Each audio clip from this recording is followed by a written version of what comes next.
Sebenarnya tadi malam aku melihat sesuatu yang aneh di desa ini. Selain melihat, aku mendengar juga semalam waktu Doni tanya ke orang tua. Aku melihat dia kakinya gak nampak tanah. Terus di rumah Bu Asri, waktu aku di teras, aku melihatnya lagi. Dia sedang melambai-lambai ke arahku. Terus malamnya waktu kita tidur, aku mendengar suara geberincing bel atau apa gitu. Terus tak lama kemudian, ada orang yang nyindian di luar rumah kita. Terang sekar, kemudian air matanya tak bisa ia bendung lagi.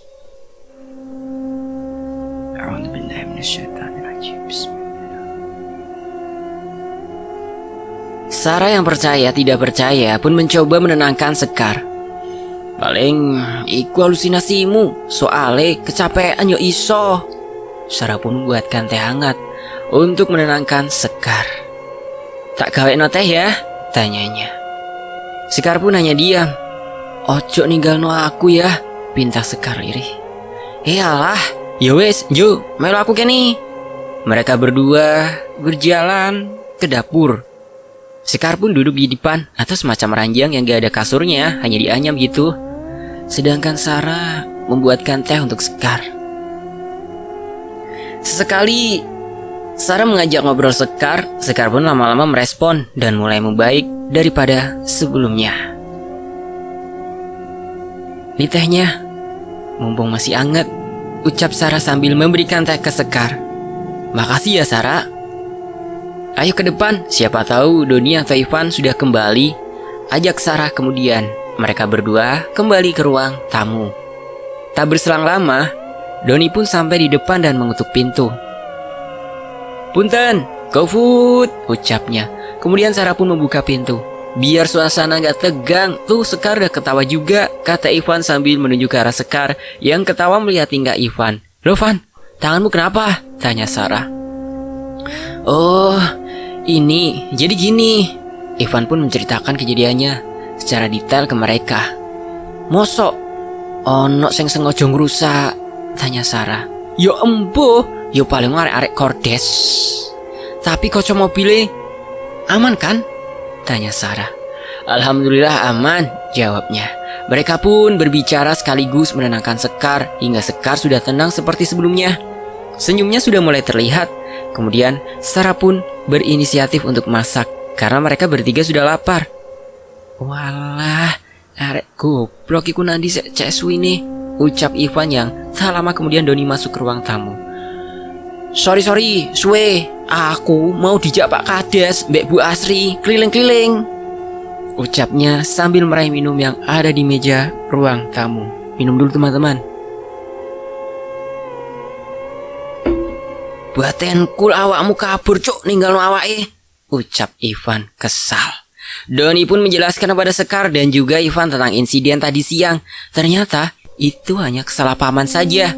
Parang yang dibawa adalah parang tebang, dan yang dilihat darah itu adalah getah dari pohon yang memang berwarna merah. Doni pun menunjukkan lewat video handphonenya. Semenjak mendengar itu, Sekar semakin tenang. Akan tetapi ada beberapa hal yang masih membuat dia gusar, dan hanya Sarah yang tahu permasalahannya. Malam pun datang. Doni dan Ivan pun masuk ke ruangannya. Sedangkan Sekar dan Sarah juga sama. Don, lek ancan penelitian was mari, opo awake dhewe gak balik meneh? Tanya Ivan yang sedang rebahan di kasur ruang tengah. Yo sik, enek beberapa hal yang aku butuh kalian. Sabar yo, jawab Doni. Kemudian Doni langsung pun terlelap. Malam itu, Ivan pun ingin memejamkan matanya. Akan tetapi entah ada apa, matanya tak mau dipejamkan. Kemudian Ivan pun keluar kamar dan duduk di kursi panjang.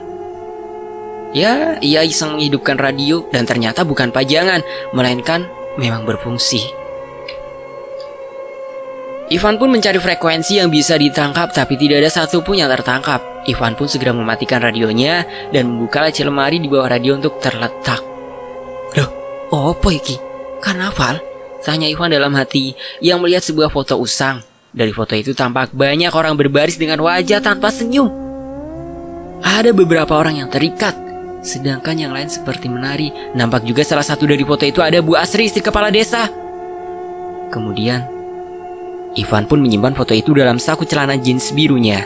Tiba-tiba beberapa menit ia memikirkan foto itu. Telinganya mendengar sebuah suara. suara geberincing gelang kaki yang biasa dipakai saat tarian jaranan. Gerincing, gerincing, gerincing.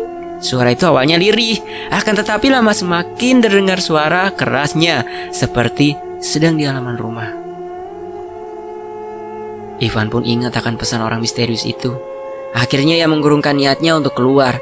Dia mengintip dari sela-sela tembok yang terbuat dari lapisan kayu. Dia mendengar suaranya, tapi tak melihat bentuknya. Hingga suara itu semakin keras, kemudian muncul lagi suara-suara orang sedang menyanyikan lagu Jawa. Suaranya begitu halus, akan tetapi Ivan tak melihat wanita yang sedang bernyanyi.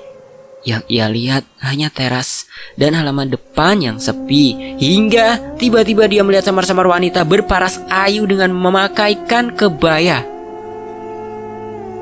Dengan memakaikan kemben lengkap dengan jariknya sebagai rok. Sanggul di belakang dengan kalung yang mengkilap. Wujud itu makin lama makin jelas. Dia berdiri halaman depan dan terus menyenandungkan lagu Jawa dengan begitu halusnya. Ivan pun seperti terhipnotis oleh paras cantik dan suara indahnya.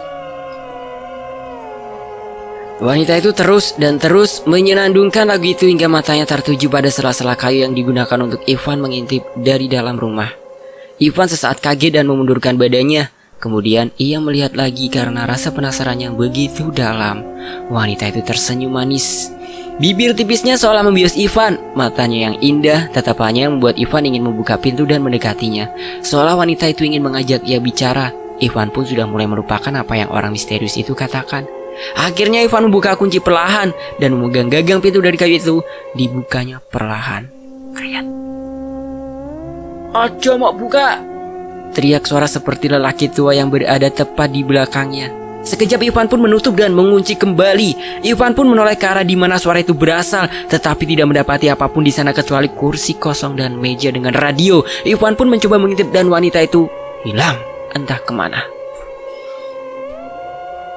Seketika Ivan menjadi ketakutan dan merinding dan lari menuju kamarnya dan menutupnya.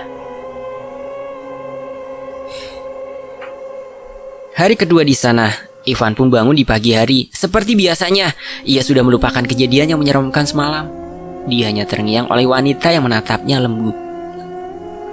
Saat sedang sarapan yang sudah dimasakkan oleh Sarah dan Sekar, tiba-tiba Ivan mengatakan, "Rek, koyo aku urip ndek kene yo, gak apa-apa deh." "Ngomong apa ya kamu esuk-esuk? Aku malah pengen cepet-cepet bali," timpal Sekar. "Don, piye? Iki penelitianmu lak wis mari kan? Mosok sampai seminggu full?" tanya Sarah. Doni pun hanya diam sambil mengunyah makanannya hingga tertelan. Kemudian ia bicara tenang. "Ya sudah, tapi aku sik butuh bantuannya kabeh kalian loh." "Bantuan apa lagi?" belas Sekar. "Engko lak roh dhewe ya, saiki enakno sae lek mangan." Iya, wingi emang awakmu dijak keliling reng endi? Kok tak delok celanamu mbek tanganmu rusuh gupak lemah?" tanya Sarah penasaran. "Alah biasa, delok perkampungan kayak pas teko Tegalan, aku keprosok terus julungup. Aku ket wingi mambu barang bosok opo sih jane?" tanya Sekar tiba-tiba. "Yo, soalnya lambemu cedek irung," celetuk ke Ivan yang disambut gelak tawa seisi ruangan itu yang memang hanya berempat saja.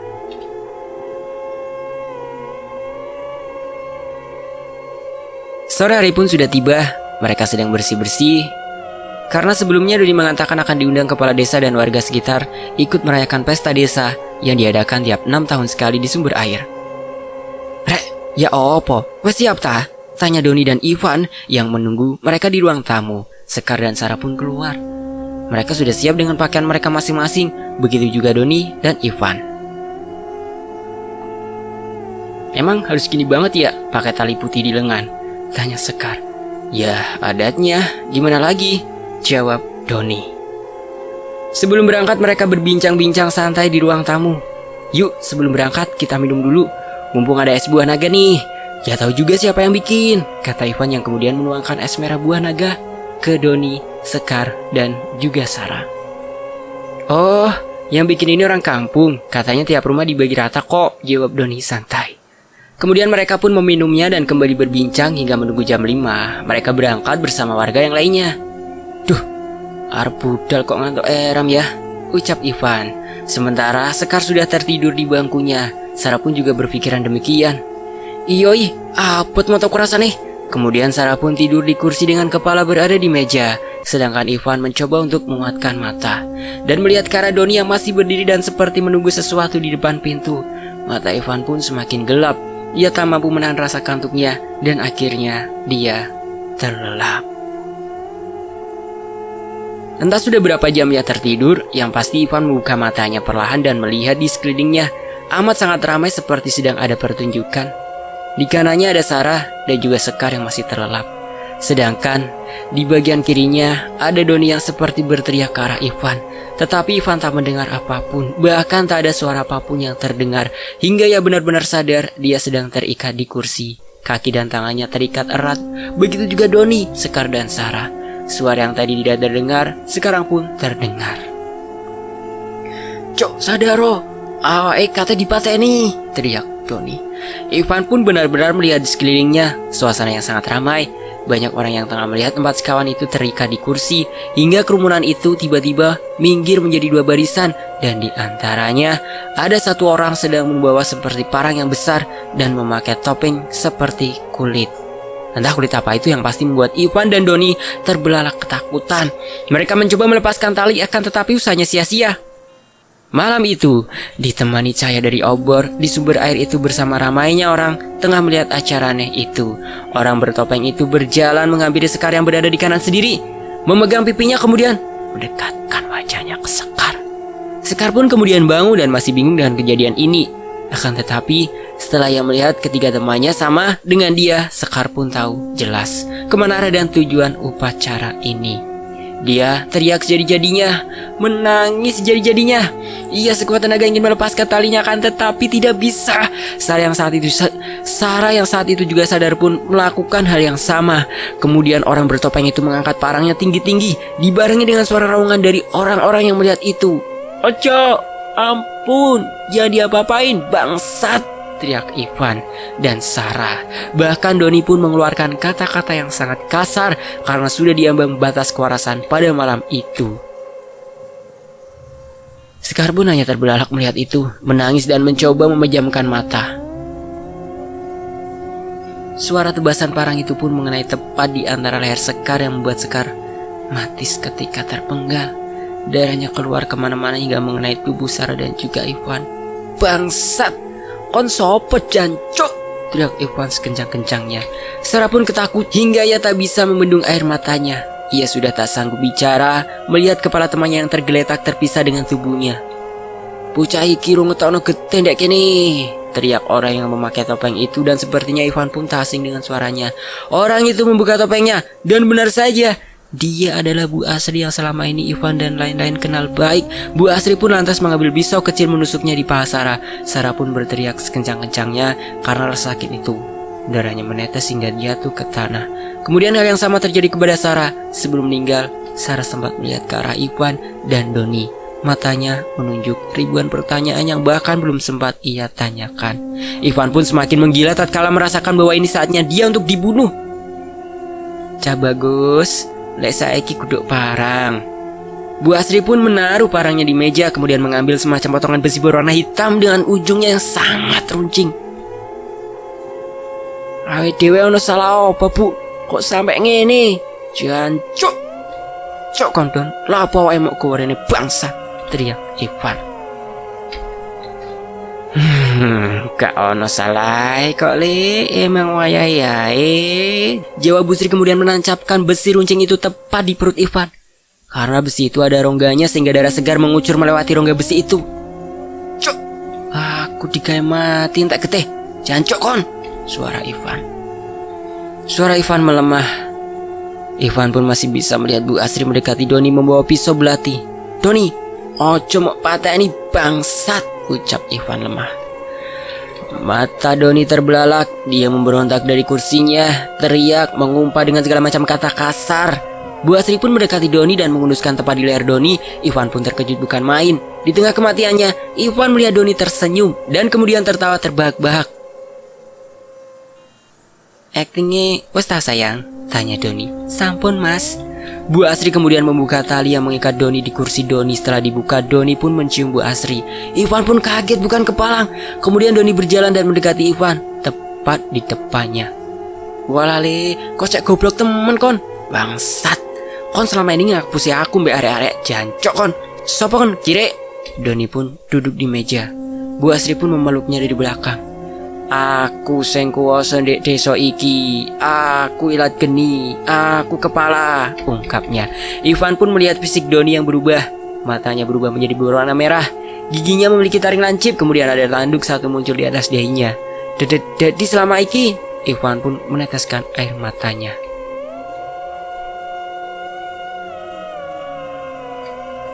Iyo, aku kabeh sing rencanake iki.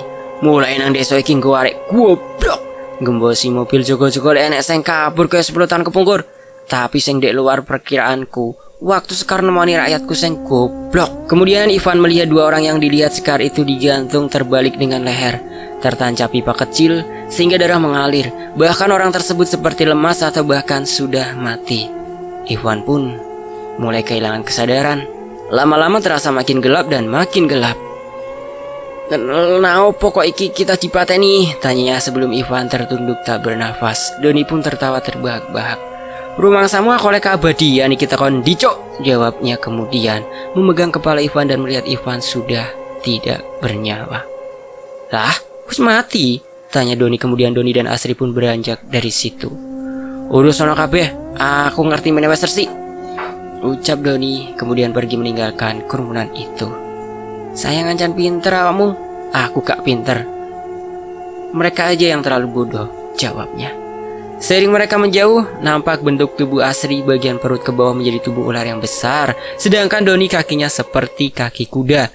Kelima mayat tersebut lantas digubur tidak jauh dari tempat mereka dibunuh. Sedangkan darah yang mengalir tadi diambil warga untuk diberikan ke Doni dan Asri yang kemudian dicampur di minuman dan diberikan rata di desa itu agar semuanya mendapat hidup abadi. Dan akhirnya selesai. Untuk kesimpulan, untuk kali ini cerita 100% fiksi ya. Untuk tempatnya yang katanya di perbatasan itu hanyalah ide-ide yang tiba-tiba muncul. Karena biasanya kalau perbatasan pasti ada tempat-tempat yang pelosok dan jauh dari mana-mana. Oke, sekian dari penulis dan wassalamualaikum warahmatullahi wabarakatuh.